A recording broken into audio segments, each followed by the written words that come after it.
Photo మనది, ఈ మతం మనది, మనల్ని ఇస్లామీకరణ చేస్తున్నారు అని చెప్పి కథల రూపంలో ఎన్నో అద్భుతమైనటువంటి సందేశాలు అందిస్తూ ఒక మహావీరునిగా తయారు చేసింది ఎవరై అంటే సాక్షాత్తు ఆ తల్లి జీజియాబాయి. ఆమె గట్టిగా చప్పట్లు కొట్టాలి, మన తరము మాతృమూర్తులు అందరూ కొట్టాలి.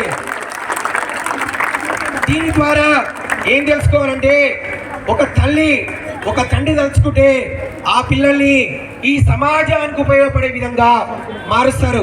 అంతేనా అంటే భారత రామాయణ భాగవతాలన్నీ కూడా తెలియజేస్తుంటే శివాజీలో చిన్నప్పుడే నేను కూడా అంత ధర్మనిష్ట పరాయణిగా మారాలనేటువంటి తపన ఆ రోజు వచ్చింది. కనుకనే మన మధ్యయుగంలో 16th సెంచరీలో ఇస్లామీకరణ మొఘలులు, తర్వాత ఇక్కడ నిజాం షాయిలు, బీజాపూర్ సుల్తాన్లు, ఆదిల్ షాయిలు ఇంతమంది ఉన్నా మనందరం స్వతంత్రాన్ని కోల్పోయినాం.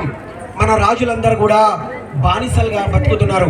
అటువంటి సందర్భంలో ఒక సింహం రూపంలో ఒక జయించి అందరినీ గిరిల్లా యుద్ధము 1200 మంది సైన్యంతో తయారు చేసి చివరిగా 1,00,000 మంది సైన్యంతో తన రాజ్యాన్ని రూపుదిద్దుకున్నాడంటే మామూలు విషయం కాదు. అది ఎవరి వల్ల సాధ్యం అంటే గురువుల వల్ల సాధ్యము. ఆయన గురువులు ఎవరు? దాదాజీ కోండ్, సమర్థ రామదాసు, దాదాజీ కొండదేవ్. తర్వాత ఆధ్యాత్మిక నైతిక నిల్వలు నేర్పింది ఎవరు? సమర్థ రామదాసు, భక్త తుకారాం. ఒకనొక రోజట